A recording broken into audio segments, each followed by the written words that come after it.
Hi, welcome. Thank you all for joining me today. My name is Haley Platt, and I'm the Chief Marketing Officer here at Siembra Mobile.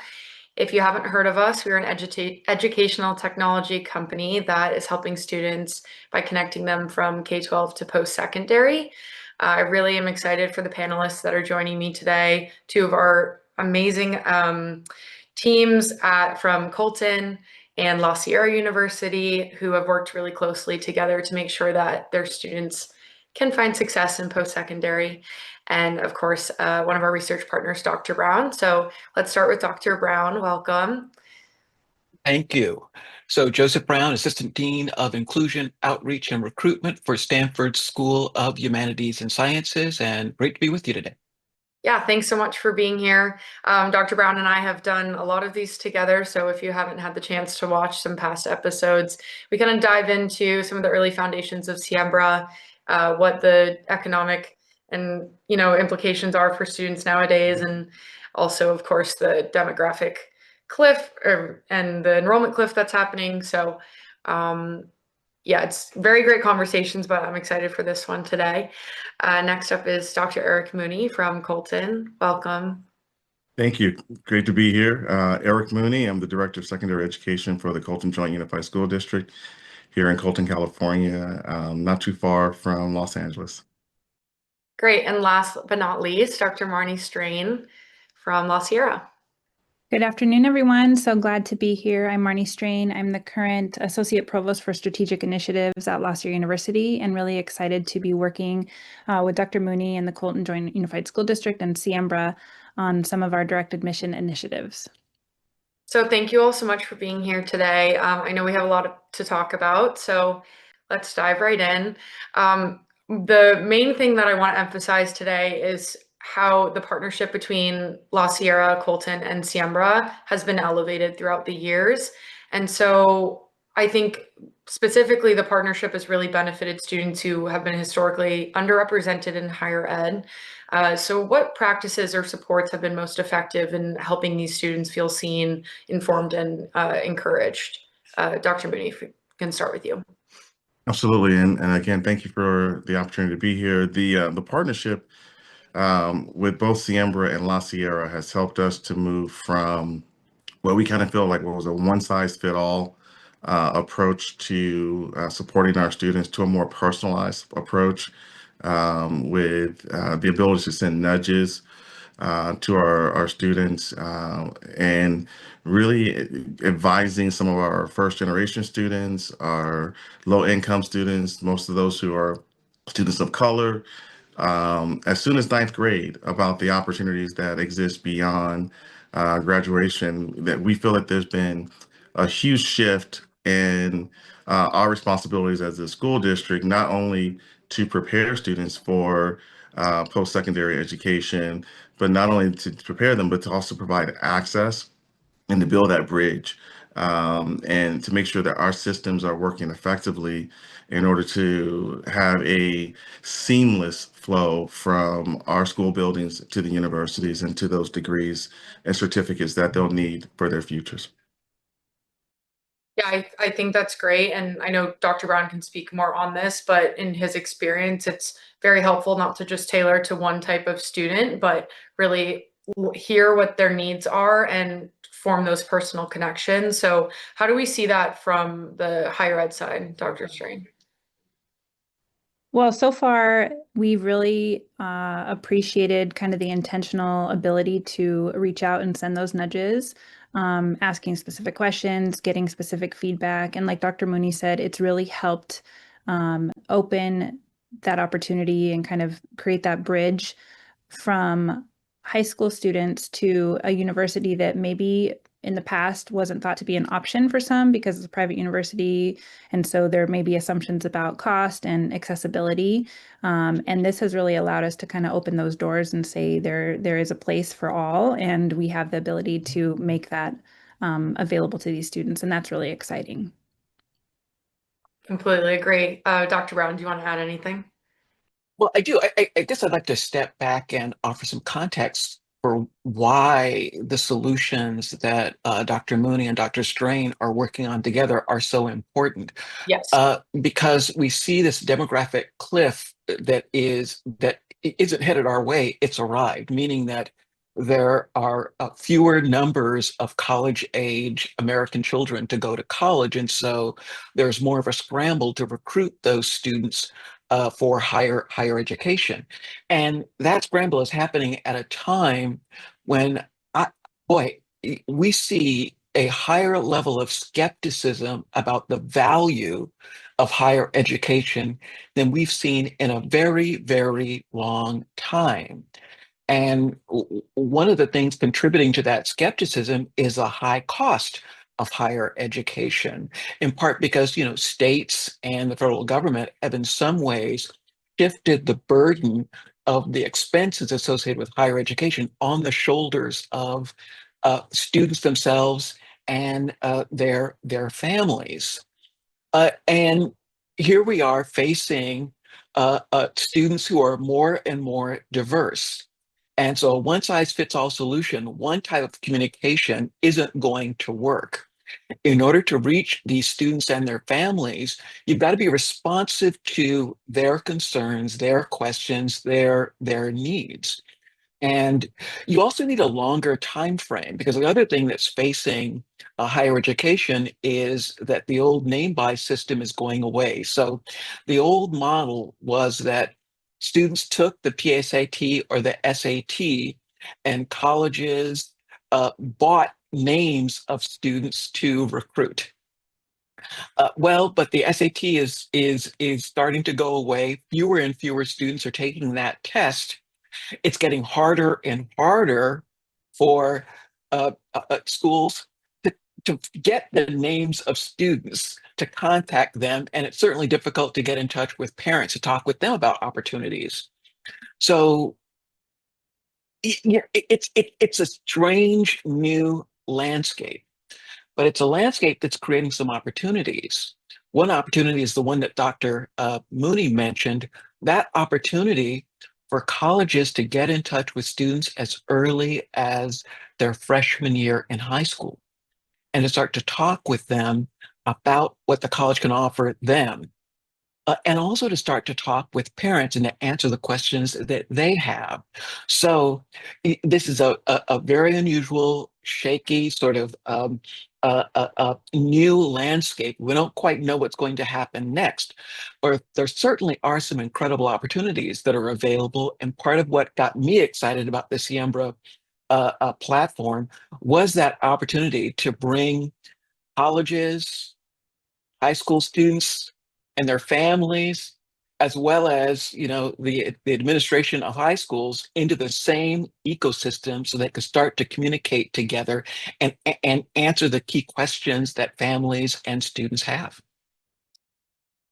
Yeah, wonderfully said. I think it's so important to not only develop the relationships between the districts themselves, but the students and the admission departments, because ultimately they are them and their parents or their families are the co-buyers in their future. And it's a very serious topic. I know we all take it very seriously. Education is a big part of, your lives. Obviously, it's your jobs, but to students, comes with a lot of uncertainty. And so forming those relationships earlier so that families can feel trust and confidence in the future is great. And kind of with that, what differences have we seen in student engagement or awareness since universities, La Sierra being the best example, have started connecting with the students earlier? Because I know that from our research background, we know that the earlier you engage with students and, positive mindset, growth mindset, trying to encourage them to say, hey, you actually are college material. We think you'd be a great fit. And then having a program like direct admissions to say, it takes away that fear. Because even if you had a college that was 85% acceptance rate, a student could sit there and say, well, what if I'm in that 15%? How embarrassing would that be? Or like, I don't even want to try, because what if I'm part of the 15 that doesn't get it? Like, I'm not going to put myself through the emotional toll of that. Well, then on the other hand, you have, well, no, you don't even need to do that because we actually are really interested in your scores. We want to hear more about you. So if you want to kick off from there. Well, I'll jump in, and it's a powerful thing that you're mentioning, Haley, because it's what we're finding are the peers, like their mentors, the students that are actually going through the process right now and having those connections. It's word of mouth, and that's building confidence within the community as well. So where their students are now feeling more seen and heard, and they're countering this belief that college is for the other students and not them. This is what's happening with this partnership.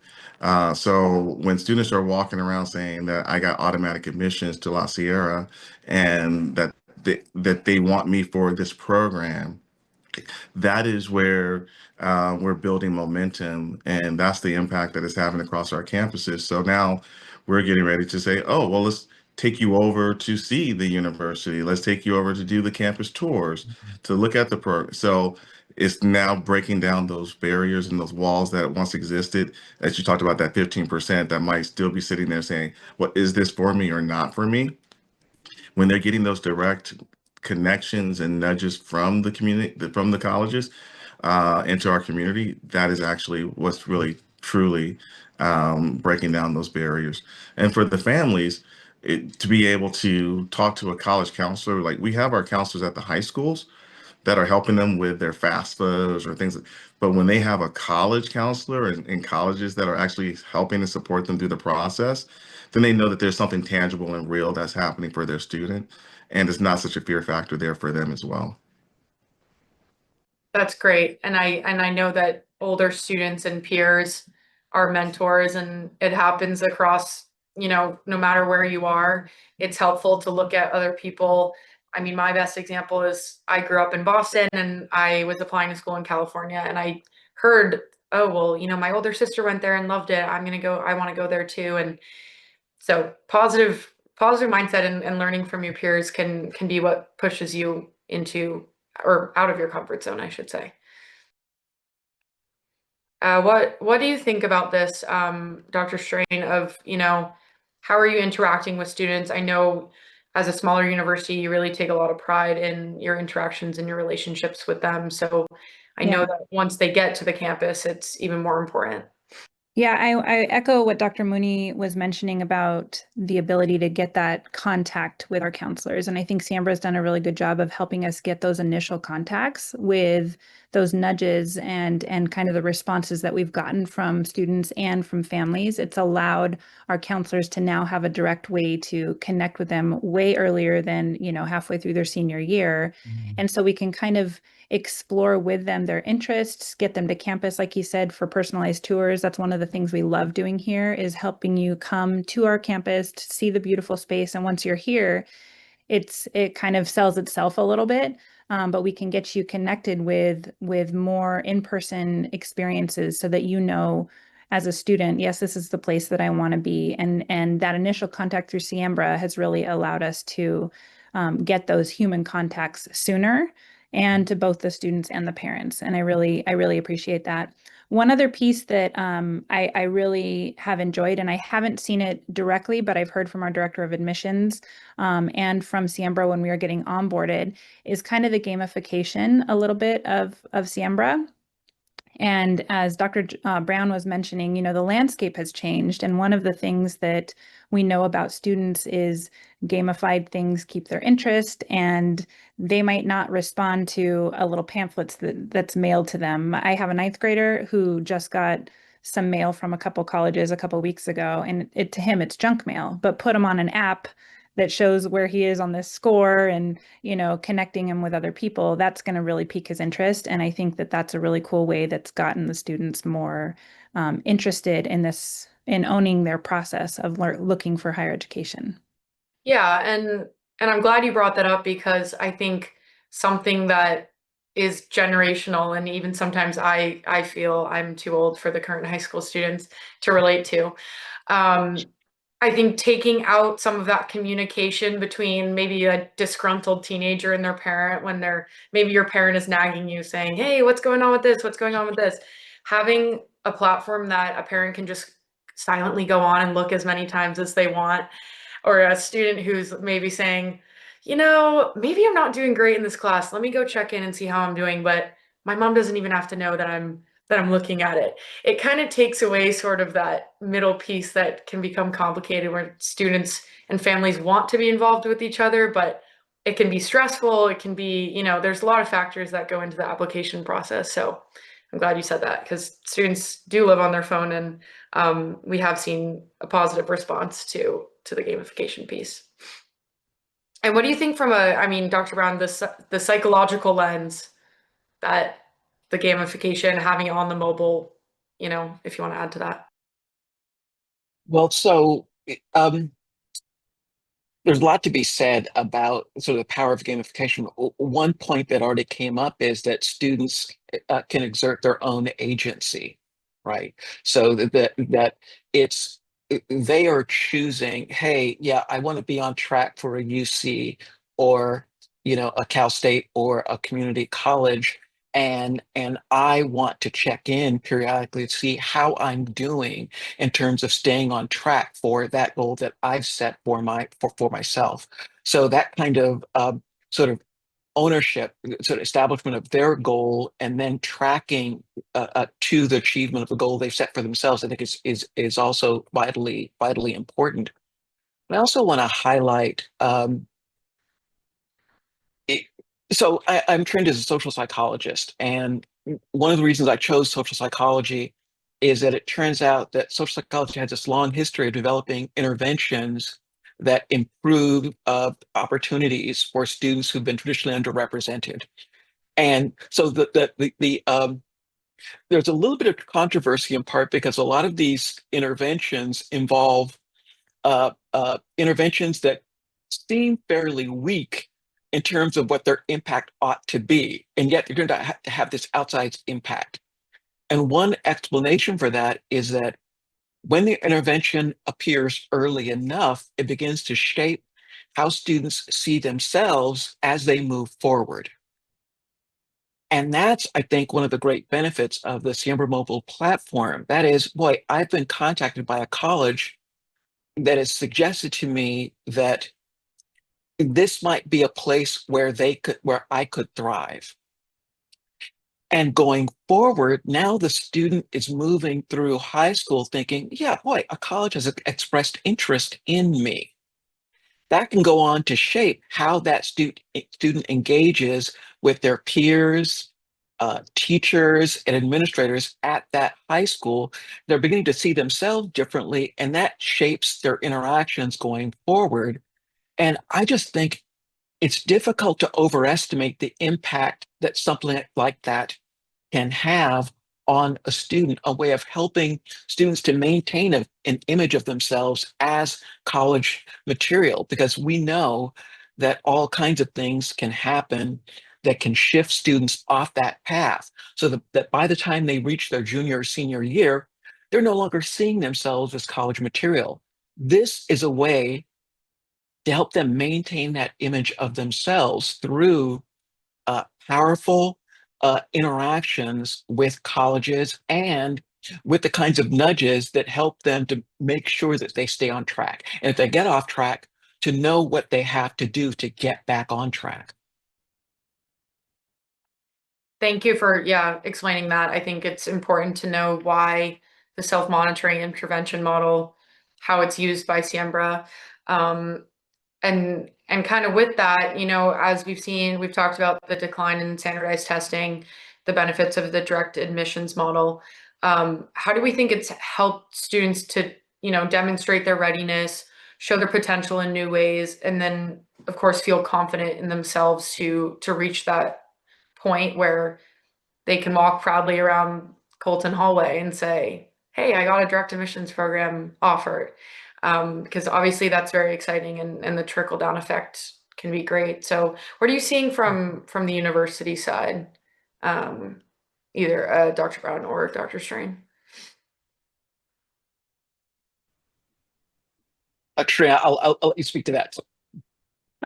So I'm trying to think, how have we seen students demonstrate readiness in potential new ways. And to be fully transparent, I think we're still looking at that. We're still seeing how that's happening, because as you mentioned, standardized testing and admission criteria is changing, the landscape's changing. And that's one of the things that in higher education we've been watching for a few years now, the readiness specifically with like math and writing and reading, and those scores and things like that. And how do we look at potential and readiness without having those typical testing criteria that we've used over the years, where we know that sometimes standardized testing is not the way to measure intelligence or capability and things like that. So at our university, we have done a lot of admission stuff ahead of time, where we're evaluating students and giving them kind of like a university studies intro to college. So we have this whole year of kind of like integration into college life that gives skills around time management, financial planning, financial literacy, study skills, relationship stuff, readiness for writing and things like that, that is kind of the holistic picture of what college looks like.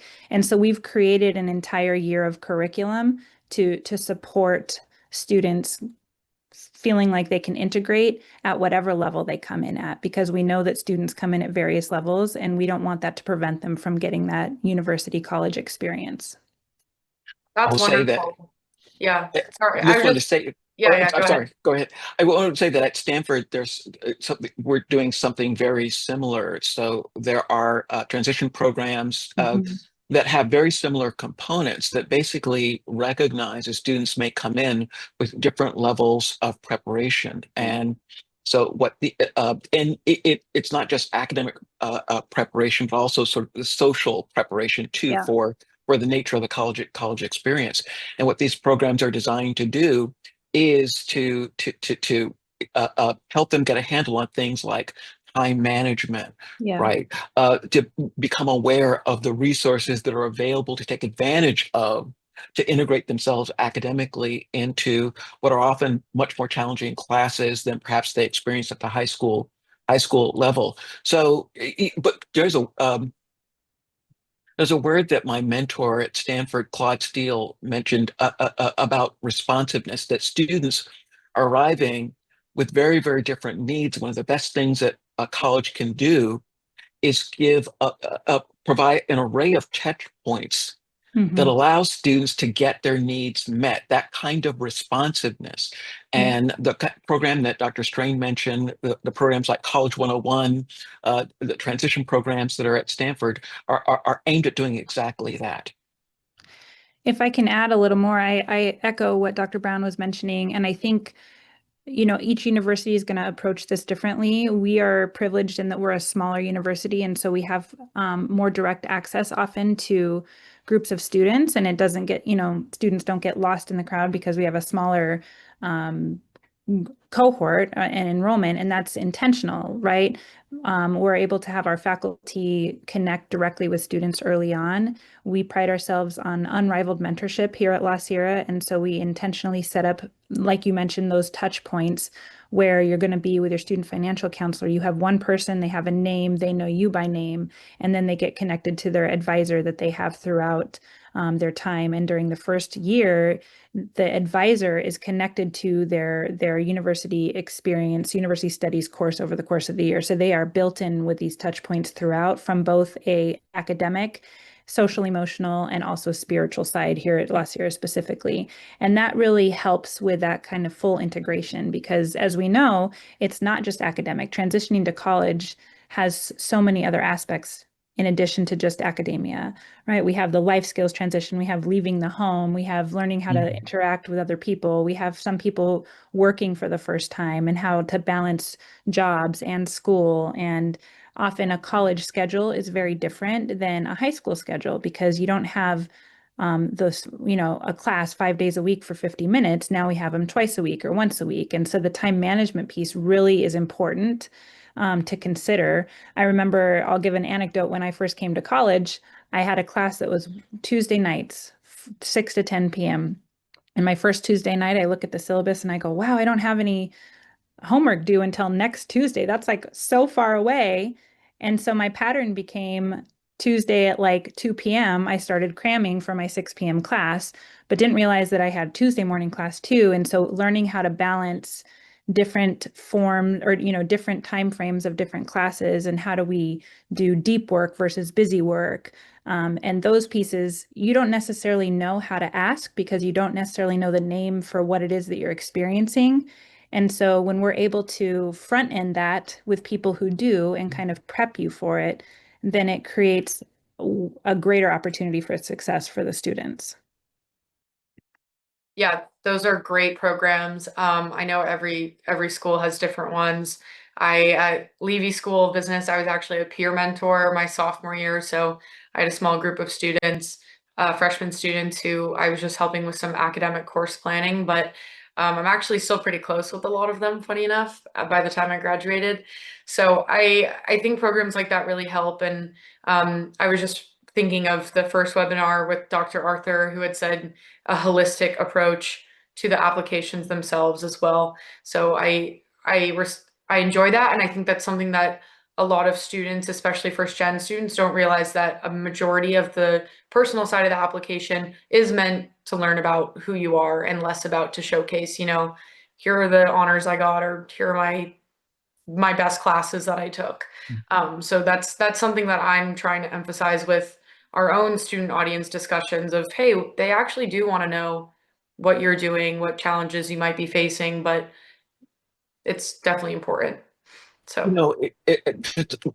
Well, I'm still taking what you were saying, because it's something I encounter a lot when I talk with high school students who are thinking about the college experience. And one thing they don't understand about admissions is that admissions officers are trying to build a class of students who have different interests, different ambitions, and different personalities, because they're trying to build a group of people that will support each other, challenge each other, grow together. And so it isn't just about it's about who are you as a person? What will you bring to the table?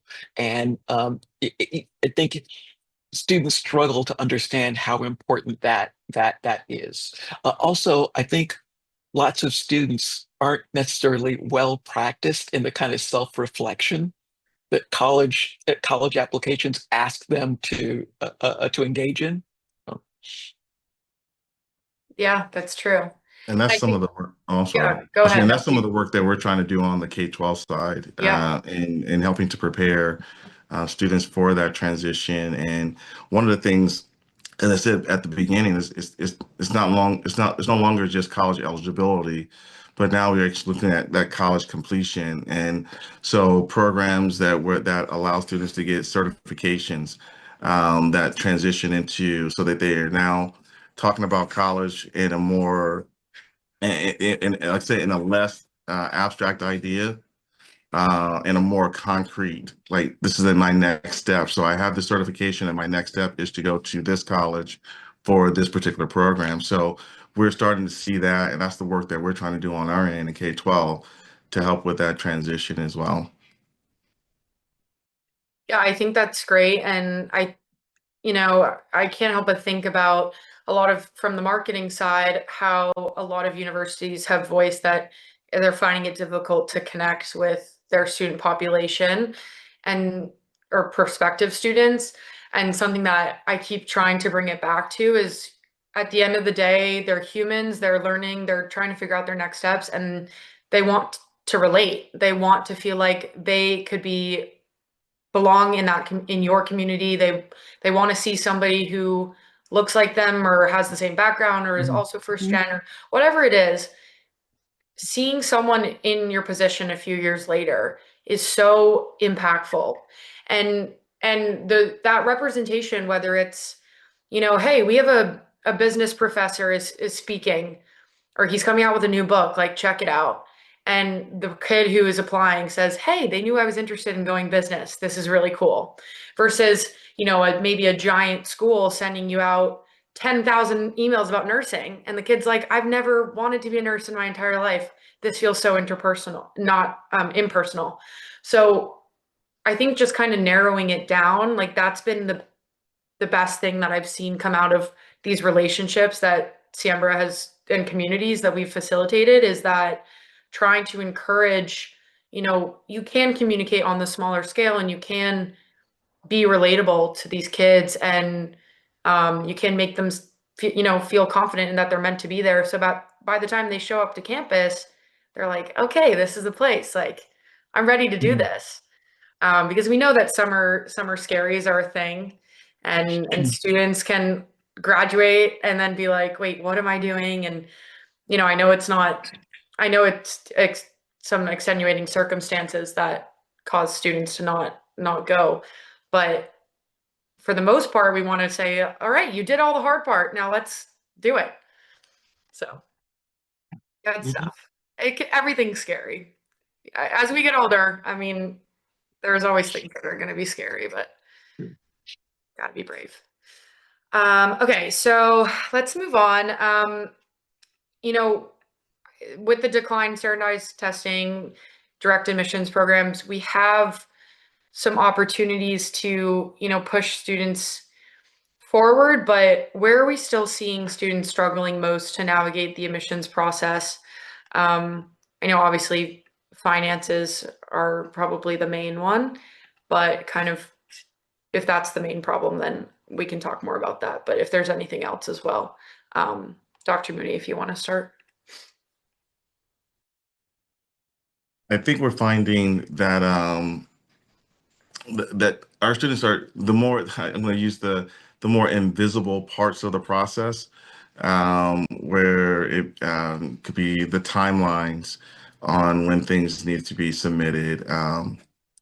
In our community, because of low income, and then we have a high population of first gen and families that are coming in. And I know that the current climate, FAFSA verification and doing and submitting information, uh, uh, just lack of opportunities to do all the document uploads that they need, in order. So it's the partnership with La Sierra and the automatic admissions and removing some of those barriers, and again having those direct admissions and then working with the students has helped tremendously. But again, that's just one university. And so when you start to think about the large numbers of applications and students that are applying, they're still feeling some of those say student pain points around admissions, and then just moving away. The idea of having to move far away from the community that they feel safe in to one that they don't know. We're seeing that as well. Yeah, I think obviously if you have a lot of first gen students, kind of that looming idea of what they think college is or how it's manifested for them versus what actually happens, it can be super intimidating. And from guests I've had on the podcast, they've said, my freshman year was nothing, not good or bad, but nothing I expected it to be.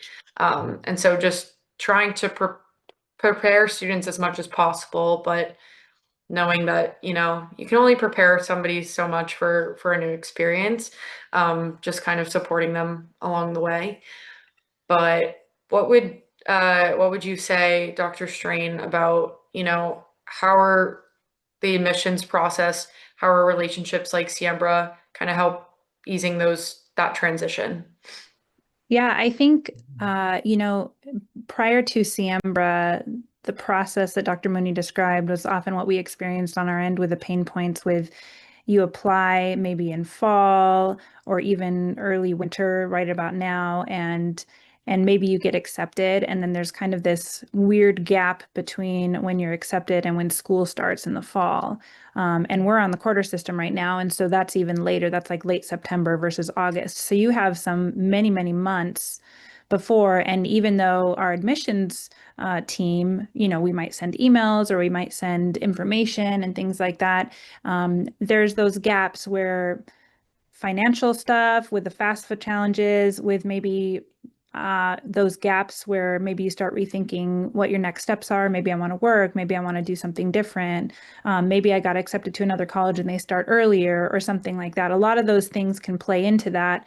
And so those were some of our kind of struggle points where we were addressing things to make sure that we are continuing to maintain contact. And since having Siembra, that has made that process so much easier, where because we can do those pushes and those nudges, you know, through technology and through texting and through the app, it has allowed us not only to keep in contact with both the student and their parents, but we have integrated it into our campus life, where we can say, hey, it's April and there's this basketball game and we know there's a student athlete that got accepted, come to our game, and we can kind of tell them that way. Or, you know, come to our open house for those that are interested in pre-health and there's a biology, you know, department tour and you can come see that. Or, hey, art and design is having an exhibit, come and see that, and they can do that ahead of time. And we weren't able to do that as well earlier, and this has really allowed us to kind of be more intentional with those pushes, so it doesn't just feel like spam mail, you know, that they ignore. It's targeted to the specific student, what we know their major is, what we know their interest is, and it's connecting them earlier on with the department, with a real human, with a real faculty member who's interested in getting that student into their classroom. I think that's great. And that's probably the best example of if we have a new post-secondary partner that I tell them, well, how are other people using the nudges? And I say, these are for your very like specific, you're trying to reach these students about, you know, great examples of events that you would want to reach them with. And even with UCSB, we're doing a spring webinar series for students and parents, and we were trying to decide on the topics. And I'm like, okay, well, I think at first we should do, you know, what are A through G requirements and going over some FAFSA stuff, but then let's do a STEM session, let's do a humanities session, let's do a business session, because as I'm sure we all remember, it gets so boring to go and sit. If you're going on 10 campus tours, it feels like the same mundane thing over and over and over again. It's like, let me appeal to maybe you don't know what you want to do. And I think we have to kind of give more credit to students of maybe they don't really know what they want to do yet, but let's spark some of their interest. If they tend to lean more STEM, let's make a STEM presentation so that they know what their options are. They have a more realistic timeline. And what you were saying, Dr. Mooney, of like those concrete ways of like, I'm going to do this, I have a certificate, or I've been accepted to this program. I think that structure can sometimes get missed. And so having the structure in the in-between period, I'm sure helps. Do you have anything to add, Dr. Brown? No, I was just recognizing the wisdom that we're hearing in terms of knowing the times when students may feel adrift, maybe struggling with a decision, and timing your interactions, nudges using Siembra or some other tool, so that you're basically being responsive to students, right? And in part of this is a very real, hey, we can't wait to see you. Just checking in with you. What are you thinking? It's something that simple, but it's also very human, and it works.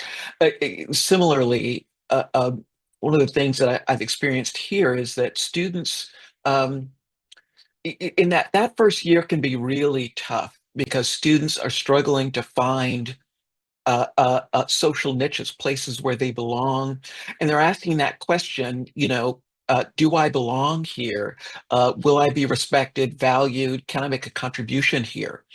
And things are coming at students in that first year really fast and furious. And one of the dangers is that students can get into, so they're struggling with fitting in socially, academically, and that can lead to students having trouble academically. And all too often, that trouble gets interpreted by the student as a signal that maybe I don't belong here. And so when they start getting contacted about those academic troubles due to shame, they may not respond to those challenges, and it can snowball. So one of the things that's really important for colleges to do is to communicate to students that, you know what, a little bit of trouble academically or socially is perfectly normal, and it gets better. When you can get rid of that shame, it's a lot easier to engage with students and to connect them with the resources that they need, whether it's finding their social niches, or getting the academic support that they need to thrive in their classes.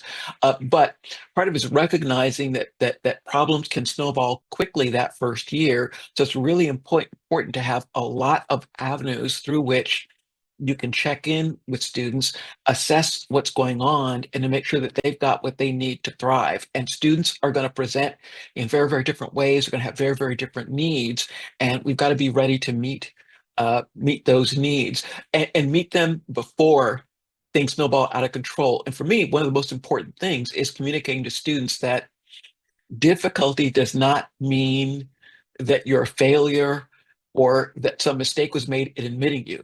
It means that college is difficult. So if you're experiencing difficulty, guess what? Good. That's the experience. Now we can work with you to do something about that. It's really important to communicate that message to students. Yeah, I think all these points have been great. It's so important to just be supporting students, and it sounds like all three of you have the supports in place. So I guess as we wrap up, I want to hear if there's any anecdotes or notes that you just have noticed between either something with Siembra or something between your two districts that has made an impact on you, or one of your students. If Dr. Mooney, if you want to. Yes, one of the things I think that, and I'll just say, we feel like the most effective TK-12 to higher education pathways are those that are co-designed, and the ability to work with La Sierra and universities like La Sierra around our community are helping to remove barriers and really establish a foothold in our community about the changes that we want to see for and the opportunities we want to create for our students. So it's, to me, is the more that we can share information on the greatness that lives within Colton and the opportunities that are there with our local universities, and to have them embrace our students and know that we are working in a collaboration to make sure that there's a preparedness, but then also as they get to the university, we want there to be the completion. We want them to come back into our institutions, into our community, and serve and work and thrive. So, that's the thing as far as our hopes for our, the continued work and our future efforts. That's what's going to be around, that those co-designed pathways and collaborations with the universities. Yeah, that's great. Dr. Straine. Yeah, I echo that completely. And I think one of the things that I think is really important, as Dr. Mooney was kind of mentioning with the co-design, is reducing those barriers so that there are pathways all the way through not only undergraduate, but even graduate schools. And I think one way that La Sierra can kind of be a bridge on both ends is to show the pathway, whether it's directly from a high school or a community college that's local, and show that pathway through undergraduate and then into graduate schools with some, partnerships and articulation. And I agree with those relationships. When we build that, it really reduces the barriers and shows students a pathway that doesn't just end with I got a degree, but it ends with what does this look like as far as a job? I think many students are looking for what am I going to do with that? And with the new narrative of I don't know if college is for me because I want to work, and that kind of shift that we've seen, showing how you can be employable is so much more important now with a college degree. And so showing those pathways and what the actual outcome will be is essential. And so I'm interested in this, show me the pathway that's going to let me do this through college, and how do we do that, and what are those steps? And that might include showing them someone in the field and hearing from them directly. That might be showcasing internships that you have that are going to put you in those spaces while you're in school. But definitely those pathways are essential to student success, and removing as many barriers as possible to show that you can achieve your goals through education. Yeah, I think that's incredible. And I think I know a lot of students probably see themselves only a few years out and can't really picture, well, if I go to college, what happens next? But, giving them that exposure to their options definitely makes a difference. So, Dr. Brown, what do you see from, your side of things? I know you have a lot of involvement in both the undergraduate school and the graduate school. Well, I don't think I can say anything more eloquent than what Dr. Mooney and Straine shared, because it's that that partnership, focus on community, and laying out a visible, tangible pathway that students can see for the contribution they can make and for the value of the education they're pursuing. No, I think that's what it's all about. So I don't think I have much more to say. I really love that, but that's even better than what I imagined the Sambra mobile platform could help produce. I think that's wonderful. I guess the one thing I'd like to highlight, and this is the one place where I'm going to be a little political. Uh, we've been experiencing an attack on higher education, and an attack on diversity itself. But what we're hearing is that communities are different, and their needs, their values, what they're looking at, what they're concerned about, and that uh, for their success and for the success of colleges, they need to be responsive to the diversity in the communities that they're interacting with. And I think that's what we're seeing, and I think that's the way that that we need to go. We need more of that, not less. Yep, Agreed. I completely agree. I think it's super important to bring people together and meet students where they are. And I know that, what you just said, the impact that Siembra has had has gone way far beyond just the app itself. I think that's initially what we try to pitch is, hey, it's an easy tool. But the way it's impacting the trickle down effect, as we've seen at Colton in your community, just even the younger students changing their mindset by seeing their peers, or Dr. Straine having these direct recruitments with schools and building those relationships over time. It's so powerful, and I cannot wait to see, what other schools, if you're watching this and you want to connect with either Colton or La Sierra, I know they definitely would be interested. So I think just overall keeping that community, keeping students and families at the forefront, spreading the messages that, we're here to support you, but let's narrow it down. Let's think about your next steps, because it is a serious topic. Is there any closing thoughts? I know we've talked a lot of good stuff, but I just say, ultimately for us is the hope that no student has to figure it out alone, and that it's going to take a Yes. village and all of us working together to ensure like those nudges are getting there from multiple places, and that they're reaffirming from the counselors, from the principals, from the teachers, from their peers, that all of those things are what changes communities. And so that's our ultimate hope. And I just want to thank you guys for the opportunity to work with both Siembra and La Sierra to create that for our community here in Colton. Yes.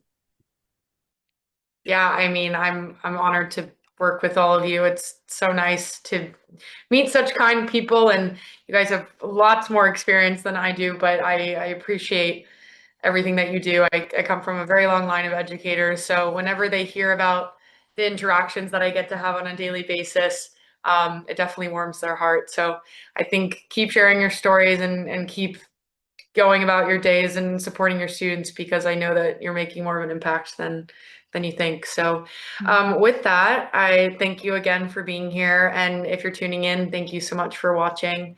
If you haven't seen some of our past webinars, you should definitely go check that out. Dr. Arthur, who's the president of La Sierra, has been on previous ones, as well as Dr. Mooney and Dr. Brown. So I really appreciate it. And thank you so much. Thank you all. Thank you, everybody.